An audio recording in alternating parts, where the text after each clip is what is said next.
Assalamualaikum warahmatullahi wabarakatuh. Perkenalkan, nama saya Sahara dari SMA Swasta Al-Azhar Medan, calon guru penggerak Angkatan 5 Kota Medan. Yang akan saya bahas yaitu koneksi antar materi, kesimpulan, dan refleksi modul 1.1. Sebelumnya saya akan menceritakan dulu biografi Ki Hajar Dewantara.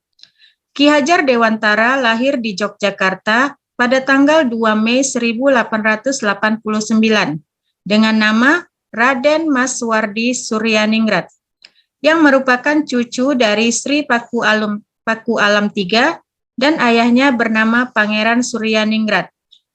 Sebagai figur dari keluarga bangsawan, Ki Hajar Dewantara memiliki kepribadian yang sederhana dan sangat dekat dengan rakyatnya. Profesi yang digeluti Ki Hajar Dewantara yaitu dunia jurnalisme yang berkiprah di dalam berbagai surat kabar dan majalah Sudio Utomo, The Express, Utusan Hindia, Midan Japa, Cahaya Timur, Kaum Muda, dan Pusara. Jiwanya sebagai pendidik tertanam sehingga mendirikan perguruan taman siswa pada tahun 1992 dengan tujuan mendidik masyarakat Bumiputra. Bersama dengan Dowes Dekker dan Cipto Mangunkusumo, mereka mendirikan Indisi Partis dengan tujuan untuk kemerdekaan Indonesia. Dalam membangun taman siswa, banyak rintangan yang dihadapi Ki Hajar Dewantara, sehingga peserta didik ingin mencintai tanah air dan berjuang memperoleh kemerdekaan, sehingga lahirlah diperingati di Indonesia sebagai Hari Pendidikan Nasional. Bagian dari semboyan ciptaannya menjadi slogan Kementerian Pendidikan yaitu Tutwuri Handayani. Filosofi Ki Hajar Dewantara. Menurut KHD, pendidikan bertujuan untuk menuntun segala kodrat yang ada pada anak-anak agar mereka dapat mencapai keselamatan dan kebahagiaan yang setinggi-tingginya. Pendidik hanya dapat menuntun, tetapi untuk mendidiknya agar dapat memperbaiki lakunya hidup dan tumbuhnya kekuatan kodrat anak. Peran pendidik diibaratkan seorang petani yang tugasnya merawat sesuai kebutuhan tanaman-tanamannya agar menjadi tumbuh dan berbuah baik. Tentu saja beda jenis tanaman, beda pula perlakuannya. KHD juga menjelaskan bahwa dasar pendidikan anak berhubungan dengan kodrat alam dan kodrat zaman, di mana kodrat alam berkaitan dengan sifat dan bentuk lingkungan di mana anak berada. Kodrat zaman berkaitan dengan isi dan irama. Anak yang lahir memiliki keunikan dan potensi masing-masing. Kita tidak bisa merubahnya, tetapi kita bisa membimbing dan mengarahkannya untuk mengembangkan potensi yang ada pada anak. Pendidikan adalah tempat persemaian segala benih-benih kebudayaan yang hidup dalam masyarakat kebangsaan. Pendidikan menjadi landasan pembentukan peradaban bangsa.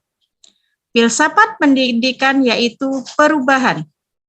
Kebudayaan harus bersifat dinamis, tetapi tetap harus menjaga identitas masyarakat yang dipegang.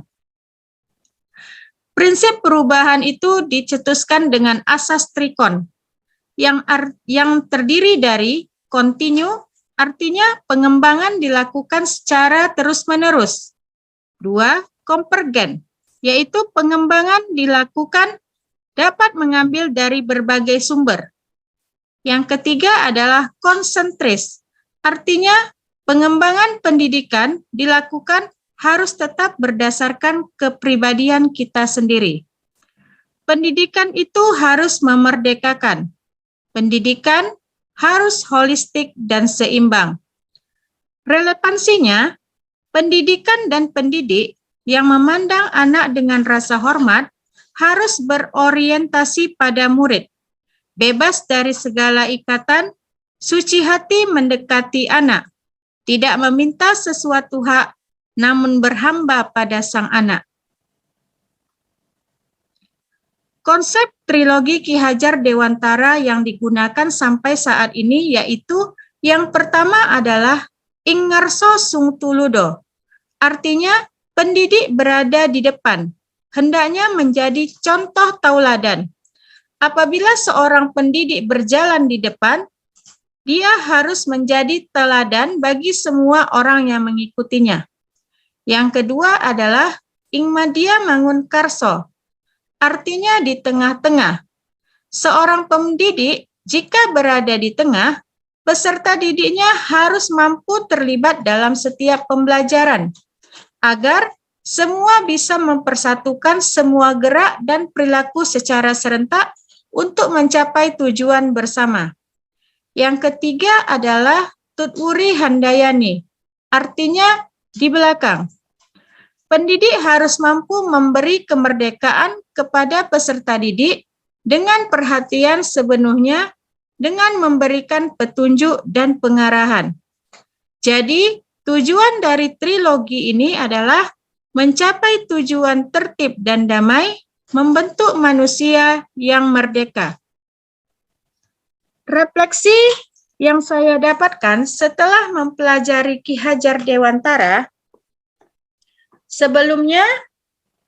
sebelum pemikiran Ki Hajar Dewantara saya pelajari, saya kadang melakukan tindakan-tindakan tegas seperti menghukum siswa agar merubah perilakunya.